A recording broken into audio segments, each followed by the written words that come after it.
میرے دوستو، انسان کو کل عقل بھی مل جائے تو پھر بھی اللہ کی حکمت کا وہ احاطہ نہیں کر سکتا۔ رب کریم کو زیادہ پتہ ہے کہ ہمارے لیے کون سی چیز بہتر ہے اور کون سی چیز ہمارے لیے نقصان کا باعث ہے۔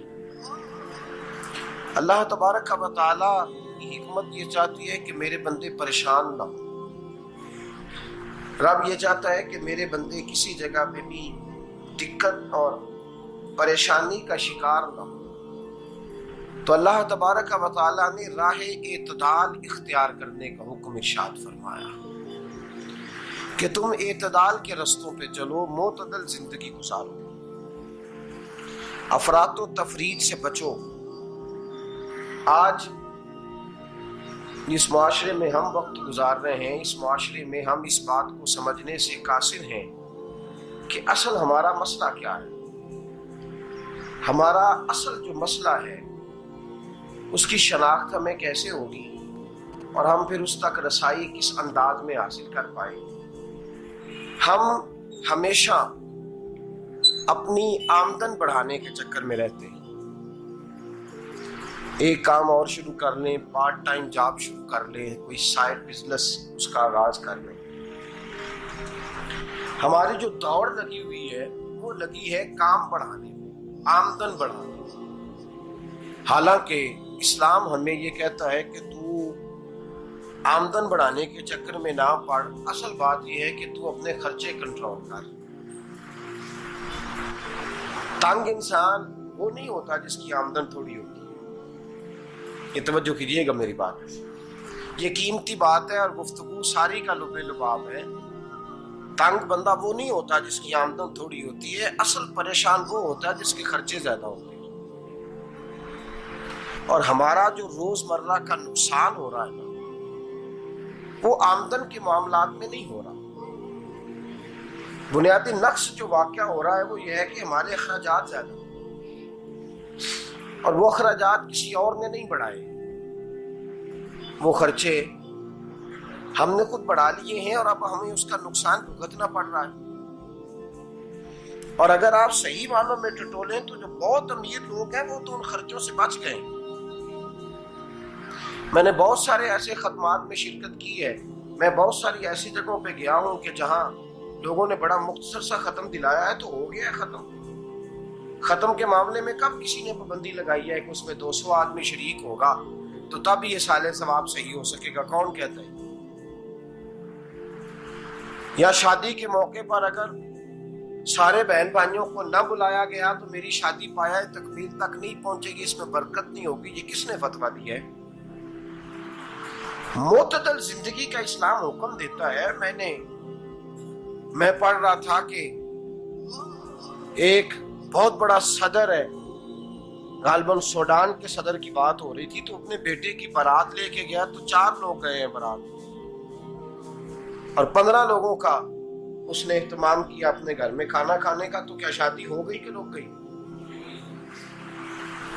تو بھائی راگ الاپنا اس بات کا کہ بڑی پریشانی ہے کہ سائیڈ بزنس شروع کیا جائے فلان جگہ فلان جگہ فلان جگہ، تو اصل معاملہ یہ ہے کہ پہلے ایک بندہ کماتا ہے تو پھر بھی گھر ہی چلتا ہے، پھر بڑا بیٹا ساتھ شامل ہوتا ہے تو پھر بھی گھر ہی چلتا ہے، پھر منجلا بیٹا شامل ہوتا ہے تو پھر بھی گھر ہی چلتا ہے۔ جو رونا دادا جی رویا کرتے تھے کہ بڑی مصیبت ہے، بڑی مشکل ہے، گاؤں میں رہ کے اکیلے ہوتے تھے اور وہ 5 بچوں کو اور 4 بچیوں کو وہ پالتے تھے، تو جو وہاں پریشانی تھی وہی آج پریشانی شہر میں آ کر پڑھ لکھ کر موٹی تنخواہ لے کر وہی پریشانی ہمیں ہے۔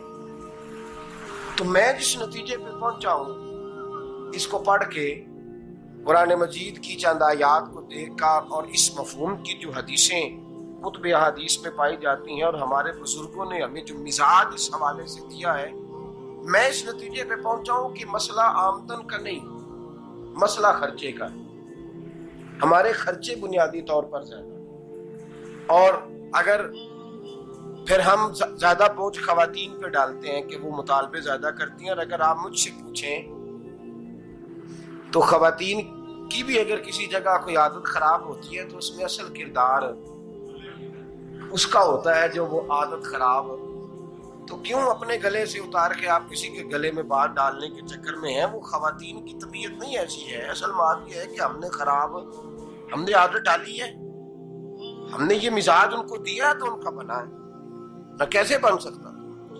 تو اعتدال جب تک زندگی میں نہیں ہوتا، پانی پیاس بجھاتا ہے لیکن ایک گلاس ہی ہو تو پیاس بجھاتا ہے، بالٹی کو منہ کو لگائے گا تو کپڑے بھگو دے گا اس کے. حالانکہ پانی بری چیز کا نام نعمت ہے نا بہت بڑی اللہ کی، لیکن پیالے میں ہی اچھا لگتا ہے. کوئی مٹکا منہ کو لگائے گا تو تانگ ہوگا، پیالہ ہی بہتر ہے اس کے لیے. تو میرے دوست، مٹکے سے بھی بعض اوقات کام چل جاتا ہے، لیکن اگر کوئی کہے نہیں مجھے دریا ہی چاہیے تو اس کا تو گھر بہ جائے گا، سارا گھر بہ جائے گا اس کا.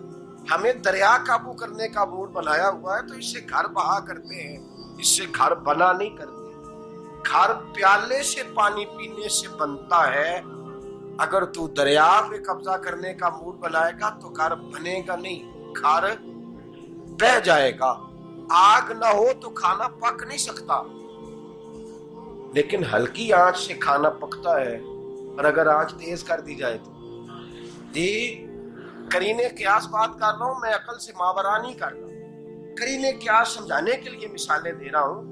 ہلکی آنچ پہ کھانا پک جاتا ہے اور آگ تیز ہو تو کھانا جل جاتا ہے.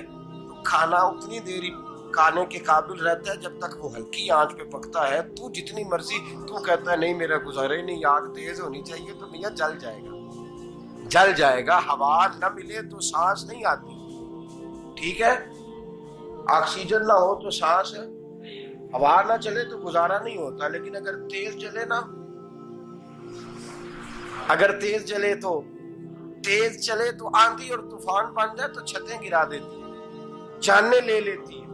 ہم ہیں طوفان کے چکر میں، ہم ہیں دریا کے چکر میں، ہم ہیں بڑے لاؤ کے چکر میں. تو میاں ہلکی آنچ ہی اچھی ہے، یاد رکھ.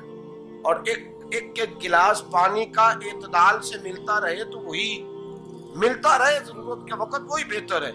تو پورے دریا پہ قبضہ کرنے کا پروگرام نہ بنا، تانگ ہو جائے. اور میرے عزیز یاد رکھ، ہوا سانس لینے کے مطابق ملے تو وہی اچھی ہے، جو سانس بند کرنے پہ آ جائے وہ ہوا اچھی ہے. ہم نے چکر چلا لیا ہے کہ زیادہ پیسہ، راتوں رات پیسہ، لمبا پیسہ، یہ پلاٹ بھی میرا، وہ پلاٹ بھی میرا، گجرانوالا بھی، گجرات بھی، لالا موسیٰ کھاری اور پنڈی تک جہاں میں جاؤں میرے نام کی تختیاں لگی ہوئی ہونی چاہیے.